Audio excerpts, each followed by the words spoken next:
할렐루야. 6월 9일 수요일 새벽입니다. 다같이 찬송가 86장 내가 늘 의지하는 예수 부르시고 주님 말씀 받겠습니다.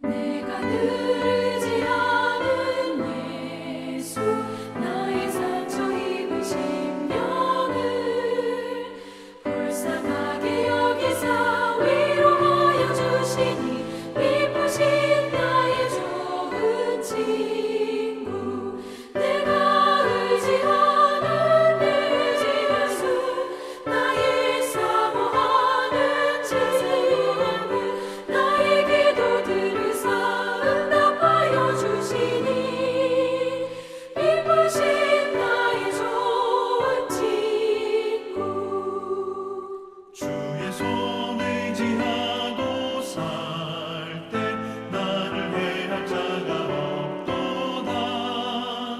주님 나의 마음을 크게 위로하시니 기쁘신 나의 좋은 친구 내가 의지하는 내 의지하수 나의 사모하는 친구 나의 기도 들으사 응답하여 주시니 기쁘신 나의 좋은 친구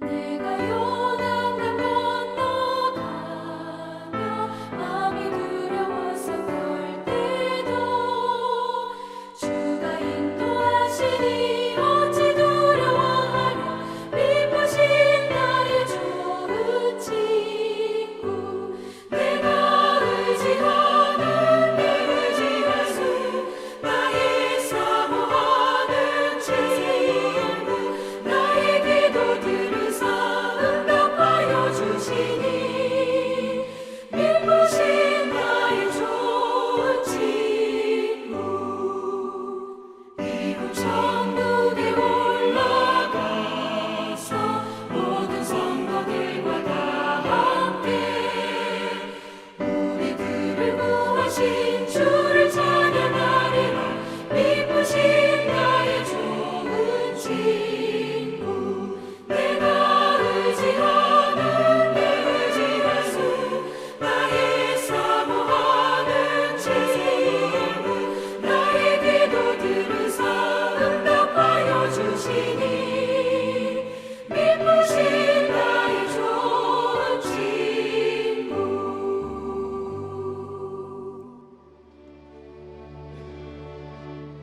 아멘.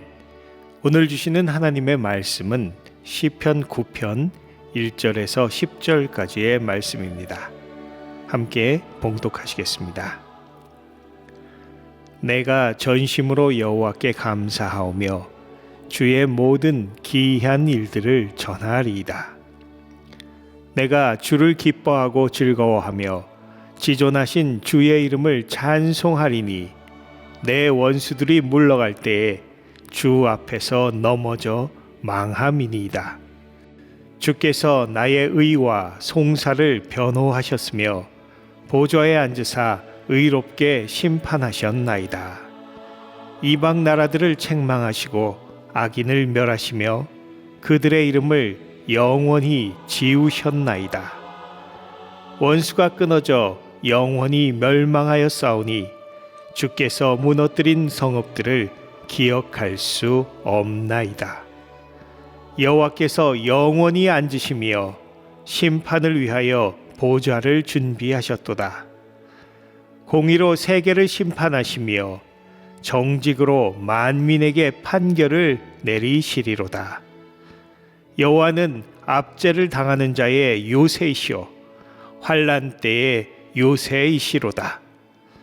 여호와여, 주의 이름을 아는 자는 주를 의지하오리니 이는 주를 찾는 이들을 버리지 아니하심이니이다. 아멘. 오늘 읽으신 시편 9편과 다음 장인 시편 10편은 본래 하나였다가 두 개로 나뉘어졌다고 봅니다. 히브리어 성경과 70인역 헬라어 성경, 그리고 라틴어 불가타 성경에 모두 시편 9편과 10편이 하나로 되어 있기 때문입니다. 무엇보다도 9편과 10편은 내용이 히브리어 알파벳 순서로 이어져 있습니다.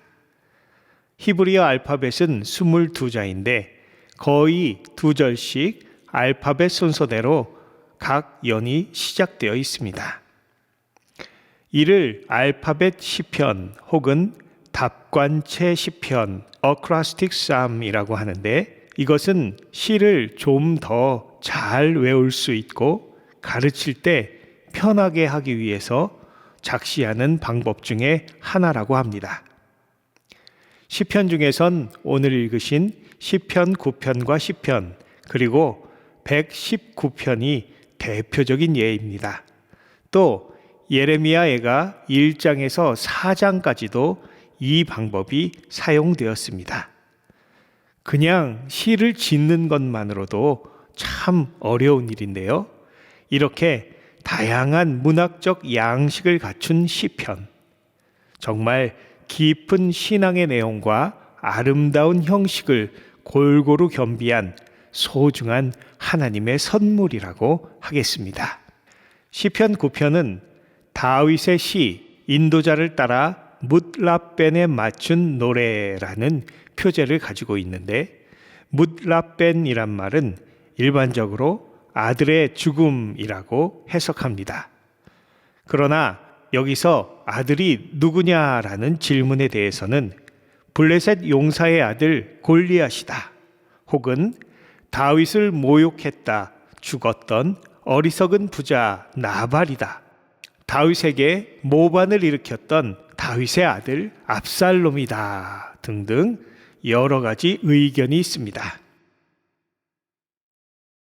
뭇라벤이라는 이름의 곡조에 맞추어 불렀던 시가 시편 9편과 10편입니다. 하지만 이미 수천 년이 지났기 때문에 뭇라벤의 정확한 의미도 그 곡조도 알 수 없고 오직 가사만이 남아 있습니다. 고대에는 시와 노래가 하나였습니다.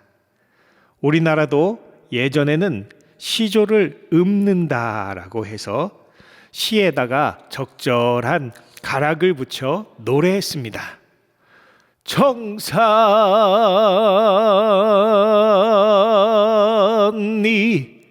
벽계수야, 뭐 이런 식으로 말입니다. 그래서 모든 시편은 곡조가 있는 노래의 가사였고, 오늘 내용으로 봐서 시편 9편의 곡조는 스케일이 매우 큰 대곡이었을 것으로 생각됩니다. 얼마나 대곡이었을까요? 참고로 다윗 시대 여호와를 찬송하는 사람만 4,000명이었다고 역대상 25장에 나와 있고, 성경 외전에는 모든 음악가들의 총수가 무려 40만 명이었다고 합니다. 역사가 요세푸스의 기록에서도 20만 명의 악기를 연주하는 사람들, 그리고 20만 명의 예복을 갖춰 입은 합창대원이 하나님을 찬양했다라고 전하고 있습니다. 정말 우리의 상상을 초월하는 규모입니다. 현대의 어떤 공연에서도 이런 오케스트라는 본 적이 없습니다. 이렇게 보면 현대의 찬양은 오히려 다윗 시대에 비해서 더 퇴보한 것이 아닌가 하는 생각이 들 정도입니다. 이제 코로나로 폐쇄되었던 교회의 문도 열리고 지난 주일에는 10여 분의 호산나 성가대가 찬양을 드려 많은 성도님들께서 은혜를 받으셨는데 앞으로는 다윗 시대 레위 지파의 찬양과 같이 이전에 가득한 성도들이 아버지께 영광스런 찬양을 불러드릴 날이 다시 오길 주님의 이름으로 간절히 축원합니다. 오늘 시편 9편 1절에서 다윗은 내가 전심으로 여호와께 감사하오며 주의 모든 기이한 일들을 전하리이다 라고 했습니다. 다윗이 전심으로 with all my heart 여호와께 감사하며 주의 모든 기이한 일 your wonders thy marvelous works 주님의 놀라운 것 하나님의 기이한 일들을 전하리라 라고 했는데 도대체 무엇이 그에게 그렇게 놀랍고 기이한 일이어서 전심으로 마음을 다해 감사하고 증거했을까요? 2절에서는 내가 주를 기뻐하고 즐거워하며 지존하신 주의 이름을 찬송하리니 라고 했는데 다윗은 왜 주님을 기뻐하고 즐거워하며 지극히 존귀하신 주님의 이름을 찬송했을까요? 그것은 그가 그의 삶에서 체험했던 하나님과 그분의 하시는 일들 때문입니다. 우리 3절 함께 읽으실까요? 내 원수들이 물러갈 때에 주 앞에서 넘어져 망함이니이다. 다윗은 하나님의 놀라운 역사와 그들의 원수들이 그 앞에 어떻게 패퇴하는지를 분명히 목격했음을 알 수 있습니다. 여러분이 잘 아시는 것처럼 다윗은 그야말로 파란만장한 삶을 살았던 사람입니다. 왕이 되기 전부터 자신의 장인이었던 사울 왕에게 끊임없이 생명의 위협을 받으며 쫓기고 쫓기는 도망자의 삶을 살아야 했습니다. 수많은 배반과 음모에 시달렸을 뿐 아니라 왕이 된 후에는 자기의 친아들 압살롬에게까지 반역을 당하여 죽음의 고비들을 겪었습니다. 또 사랑하는 아들들을 비롯해서 많은 이들을 잃어버리는 슬픔도 여러 번 겪었습니다. 아마 보통 사람 같으면 그 슬픔과 위협을 못 이겨 삶을 포기할 수도 있었겠지만 다윗은 자신이 절체절명의 위기에 처했을 때마다 그를 건져주셨던 놀라운 하나님의 구원하심을 체험했기 때문에 시편의 고백들을 통해 주님의 역사하심과 자기에게 하나님이 어떤 분이셨는가를 생생하게 노래하고 있습니다. 다윗에게 하나님은 어떤 분이셨습니까? 오늘 4절에 보시면 주께서 나의 의와 송사를 변호하셨으며 보좌에 앉으사 의롭게 심판하셨나이다 라고 고백하고 있습니다. 무슨 말입니까? 하나님은 나의 변호인이시고 동시에 재판장이시다라는 것입니다. 세상의 법정에선 변호사 따로, 재판관 따로지만 하나님의 법정에선 그렇지 않습니다.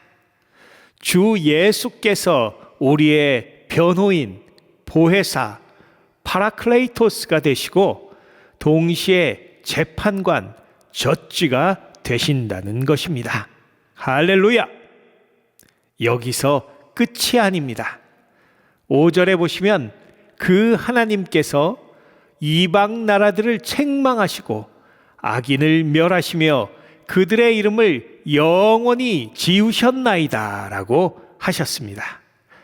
하나님께서 판결하시고 원수들을 책망하고 멸하시며 법을 집행하신다는 것입니다. 세상의 나라에서는 입법부, 사법부, 행정부가 따로따로입니다. 그러나 하나님의 나라에선 다릅니다. 하나님께서 다 하십니다. 할렐루야. 우리 삼위일체 하나님께서 법을 선포하시고 심판하시고 그의 백성들에게는 상을 주시며 악인들에게는 벌을 주시는 것입니다. 6절 말씀에 원수가 끊어져 영원히 멸망하고 주께서 무너뜨린 성읍들을 기억할 수 없나이다 라고 했습니다. 얼마나 무서운 징벌입니까? 그런데 7절에 보니 여호와께서 영원히 앉으시며 심판을 위하여 보좌를 준비하셨도다 라고 하십니다. 여호와 하나님께서는 영원히 그 자리에 앉으십니다. 세상의 법관들은 임기가 있고 그 임기가 끝나면 다른 사람으로 대체되지만 우리의 재판장이신 주님은 영원히 그 자리에 계신 것입니다. 그 누구도 그 자리를 대신할 수 없습니다. 얼마나 든든하고 안심이 됩니까? 할렐루야. 또 이 재판장은 의로우신 분이십니다. 세상의 법은 통치자들에 의해 바뀌기도 하고 돈 있고 힘 있는 사람들에 의해 판결이 굽어지기도 하지만 여호와 하나님 앞에선 통하지 않습니다. 8절의 말씀대로 그분은 공의로 세계를 심판하시며 정직으로 만민에게 판결을 내리시는 분이십니다. 그래서 성경은 그분을 주, 곧 의로우신 재판장이라고 표현합니다. 시편 7편 11절 말씀에 하나님은 의로우신 재판장이시며 매일 분노하시는 하나님이시로다 라고 했고, 또 디모데후서 4장 8절에 이제후로는 나를 위하여 의의 면류관이 예비되었으므로 주 곧 의로우신 재판장이 그 날에 내게 주실 것이며 내게만 아니라 주의 나타나심을 사모하는 모든 자에게도니라. 아멘. 이렇게 주님은 불의를 향해 분노하시는 의로우신 재판장이시며 동시에 예수님을 위해 죽도록 충성한 사도 바울에게 의의 면류관을 예비하실 뿐 아니라 말씀에 이르신 대로 주의 나타나심을 사모하는 모든 자에게도 상 주시는 분이신 줄 믿습니다. 할렐루야! 이토록 강력하고 놀라우신 분인 주님께서 압제를 당하는 자들에게는 요새가 되시고 환난 때에 피난처가 되십니다. 주님은 주를 찾는 모든 자들을 버리지 아니하시기 때문에 주의 이름을 아는 자는 주를 의지하는 것입니다. 아무리 세상에 힘 있는 권력자도 하나님 앞에는 아무것도 아닙니다.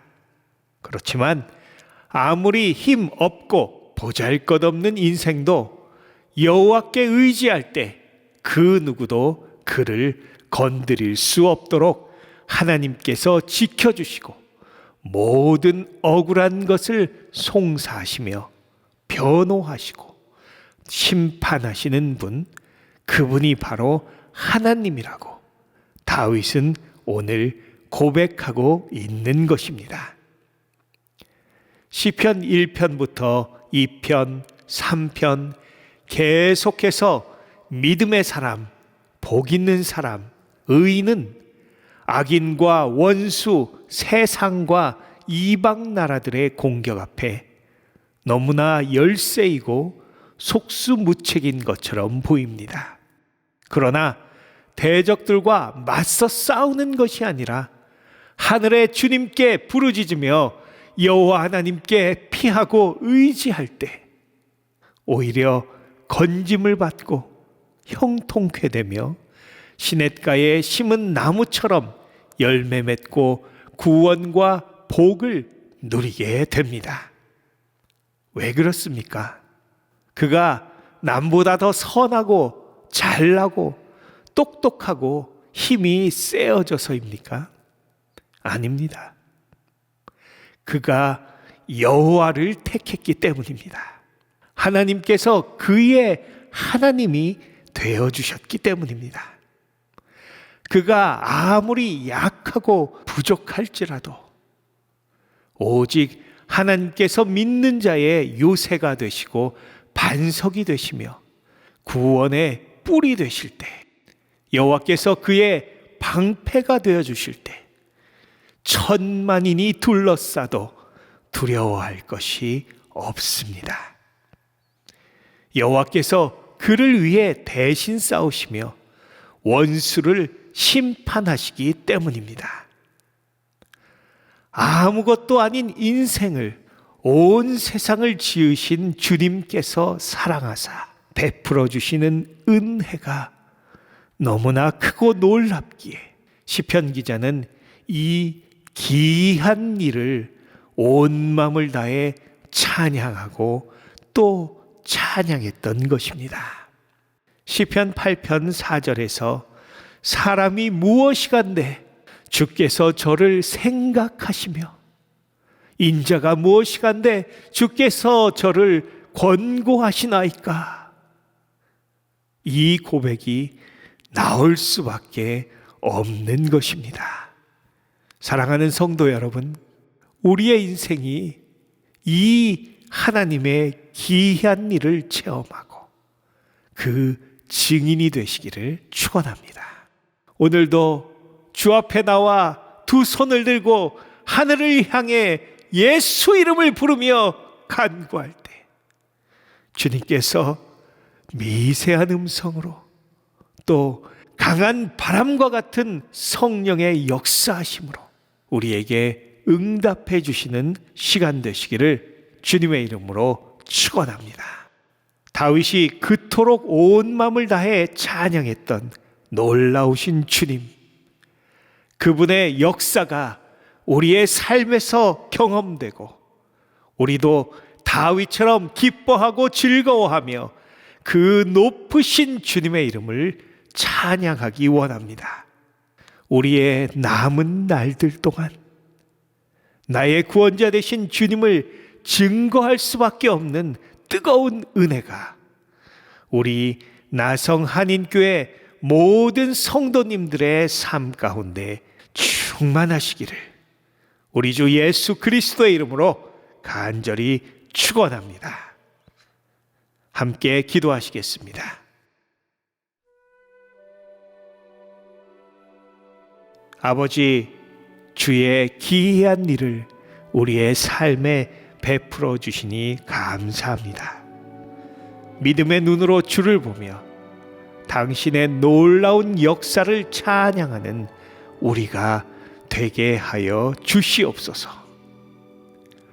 기가 막힐 인생의 웅덩이에서 우리를 건지시고 아버지의 하늘 집으로 인도하시는 날 동안 더욱더 주를 찬양하며 살아가는 나성 한인교회 모든 성도님들 되게 하여 주시옵소서.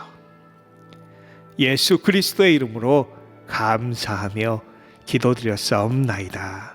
아멘. 할렐루야. 오늘도 주님과 함께 하시는 날 되시기를 축원합니다. 감사합니다.